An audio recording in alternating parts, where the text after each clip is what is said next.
దేవుని పరిశుద్ధ నామములో మీకు హృదయపూర్వక వందనాలు తెలియజేస్తున్నాం. బాగున్నారు కదూ? దేవుని మహాకృప చేత నేటి దిన వాక్యమును మనం చదువుకుందాం. మొదటి పేతురు పత్రిక 5వ అధ్యాయము 6వ వచనాన్ని మనము గమనించినట్లయితే అక్కడ దీన మనసు కలిగి మీరు ఉండండి అనే మాట అక్కడ మనం చూస్తున్నాం. తగిన కాలమందు దేవుడు మళ్ళా హెచ్చించాలంటే దీన మనస్సు కలిగి మనం ఉండాలి అనే సంగతులు అక్కడ మనం చూస్తున్నాం. ఎందుకు దీన మనస్సు కలిగి ఉండాలంటే మరి అక్కడ చూస్తున్నాం, అదిగో దీన మనస్సు గల వారిపైన దేవుడు తన దృష్టిని ఉంచుతాడని యెషయా గ్రంథము 66:2లో మనం చూస్తున్నాం. అలాగనే దీన మనస్సు గలవారి యొద్ద మహోన్నతుడు నిత్య నివాసి పరిశుద్ధుడైన ఆ ప్రభు ఎవరు దీన మనసు కలిగి ఉన్నారో వారి యొద్ద నివాసం చేయటానికి ఆయన ఇష్టపడుతున్నాడు అనే సంగతులు యెషయా 57:15లో మనం చూస్తున్నాం. మూడవదిగా మనం గమనించినట్లయితే దీనులను లేవనెత్తే ప్రభుని 146వ కీర్తన 6లో మనం చూస్తున్నాం. నాలుగవదిగా మనం గమనించినట్లయితే దీనులైన వారు ధన్యులు, పరలోక రాజ్యము వారి కొరకే ఉంచబడిందని మత్తయి సువార్త 5:3లో మనం చూస్తున్నాం. ఐదవదిగా మనం గమనించినట్లయితే దీనులకు తన కృపను కనపరుస్తాడు. అహంకారులను ఎదిరించి దీనులకు తన కృపను అనుగ్రహించునని యాకోబు పత్రిక 4:6లో మనం చూస్తున్నాం. దీనులను ఆదరించే ప్రభుని 2వ కొరింథీయులు 7:6లో కూడా మనం చూస్తున్నాం. కాబట్టి వాక్యం వింటున్న నా సహోదరి సహోదరుడా, మనం దీన మనస్సు కలిగి ఉందాం.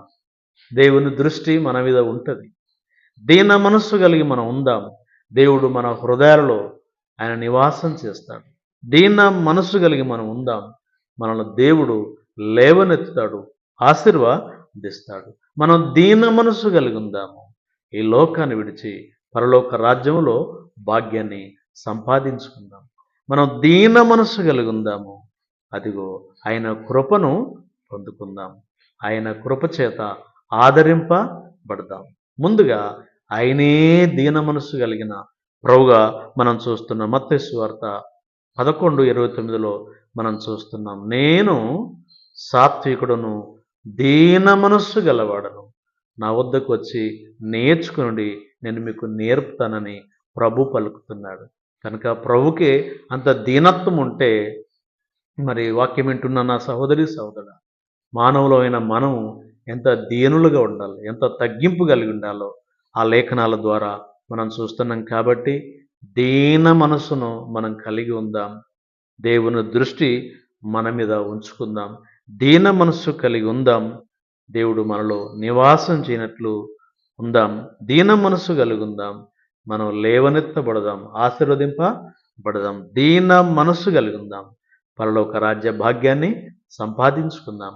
దీన మనస్సు కలిగి ఉందాం.